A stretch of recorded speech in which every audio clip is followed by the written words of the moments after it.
Voilà un tout petit peu pour moi, là où peut se trouver la question des... Monsieur Ba, la même question pour toi.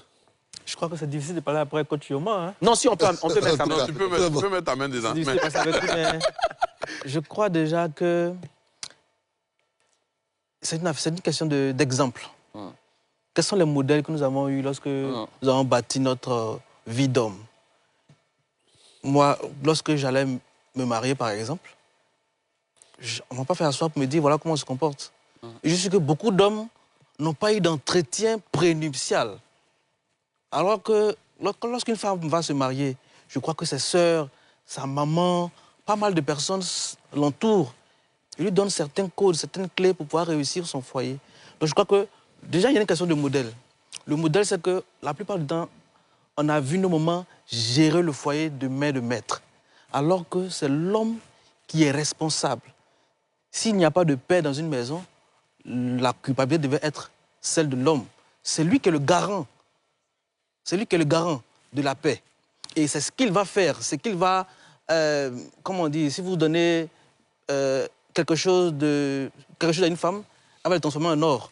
Donc s'il lui accorde ce qu'il faut, l'attention et le nécessaire, c'est sûr que sa maison sera un havre de paix. N'empêche qu'il y a des femmes qui sont quand même très querelleuses. Mais je crois surtout que c'est une question de modèle. Il n'y a pas forcément eu de bons modèles et on essaie de... Il faut d'abord être conscient de cela et vouloir rebâtir sur de nouvelles bases. C'est vrai que papa n'était pas là pour faire ceci, pour faire cela. Je lui pardonne pour cela. Mais moi, voilà le père que je ne veux pas être. Sans forcément accuser papa. Je passe à autre chose. La porte est fermée. Je veux que ma maison soit un havre de paix. Je veux être heureux de rentrer à la maison chaque jour. Bien sûr, j'aurai quand même un moment de sortie. Pas avec doigt sèche pour ne pas rentrer avec un enfant. Merci.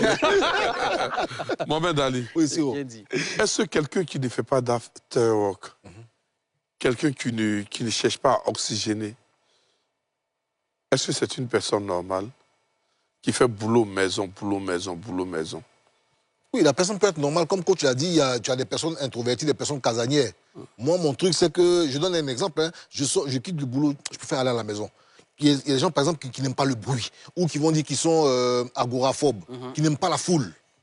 Tu vois, il y a des gens qui n'aiment pas le bruit. Je quitte au boulot, je pars du boulot, je rentre à la maison.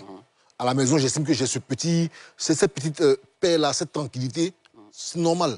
Et en plus de cela, si de surcroît, j'ai une vie de famille, ce que je fais c'est quoi? C'est-à-dire que comme je suis agoraphobe, je n'aime pas passer du temps dehors, je vais embellir ce temps-là en le passant avec la famille. Donc, quelqu'un qui ne sort pas, qui ne fait pas l'after work, est une personne normale. Ok, regarde ta caméra. Oui. Pour le sujet du jour, oui.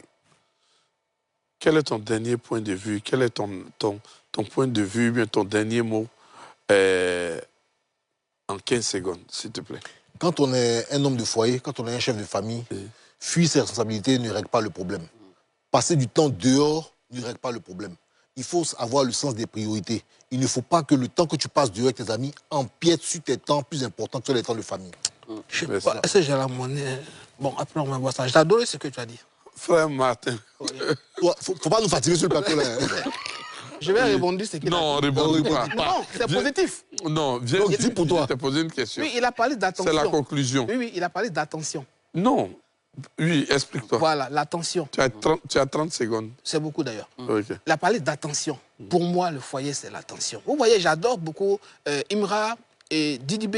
Souvent, quand tu le vois en concert, tu vois, il a toujours la main de sa femme partout où il va, Didi B partout où il va, Alpha Blondy partout où il va. Je pense que ça met la femme en confiance. De sorte que même, quand tu sors même, et puis tu passes des heures dehors, la femme ne peut même pas parler parce qu'elle sait que mon ami, il est attentionné avec moi.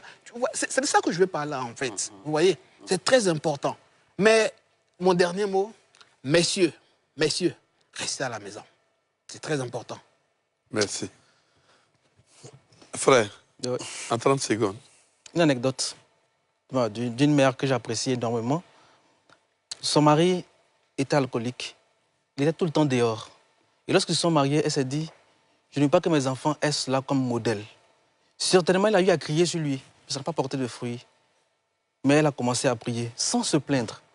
Elle s'est juste mise à prier. Et avant que le premier enfant ne naisse, le monsieur, je peux dire, a divorcé avec l'alcool. Au point où, lorsqu'on va demander la main de sa fille, ils refusent qu'il y ait une bouteille de liqueur dans ce qu'on appelle les effets de dot. Je crois que les éclats de voix, chères dames, ne règlent pas des problèmes. Les reproches ne règlent pas forcément tous les problèmes. Souvent, les genoux, la prière peut nous amener bien plus loin que nous ne l'imaginons. Voilà comment je pourrais terminer pour ma part. J'invite les femmes à être proches de leur mari. Plutôt qu'à lancer la pierre et à juger pourquoi un tel homme il passe autant de temps dehors. Approchez vos maris, parlez avec eux. Parfois, ce sont des blessés. Ce sont des personnes qui transportent des blessures intérieures. Ce sont des personnes parfois qui transportent des poids énormes. Peut-être parce qu'il n'ose pas vous en parler à cause de la perception qu'il a de lui-même. Mais s'il a en face de lui une femme qui l'écoute, une femme qui ne le juge pas, une femme qui tente des approches, je pense que ça pourrait aider beaucoup d'hommes à regagner leur foyer, à regagner leur maison. Ça, il s'agit ici des fuites négatives dont on a parlé. Mais pour les fuites positives, je pense que nos sœurs, nos épouses, nos mères qui nous suivent devraient prendre en compte le fait qu'un homme a besoin aussi d'espace. Ça, il ne faut pas que les femmes oublient ce volet important. Et cet espace-là, on peut le créer à la maison. Moi, je suis de ceux qui estiment que tu peux avoir ton espace à la maison. Ce que tu devrais aller faire dehors, là, tu peux le créer chez toi. Mais ce moment à toi qui t'appartient, là, il faut qu'on le respecte. Il faut qu'on le chérisse. Il faut qu'on l'aime. Et c'est comme ça, en fait, finalement, que vous montrez à votre homme qu'il peut compter sur vous. C'est comme ça que vous montrez à votre homme qu'il y a ces choses qu'il peut vous dire. Votre capacité à absorber certaines informations que cet homme-là vous donne là l'aideront à comprendre qu'il n'a pas besoin peut-être d'aller en parler à quelqu'un d'autre dehors et en parler avec vous. Je pense que les femmes devraient être de plus en plus à l'écoute de leurs hommes. Pourquoi les hommes ont tendance à fuir leur foyer? Quand je dis fuir,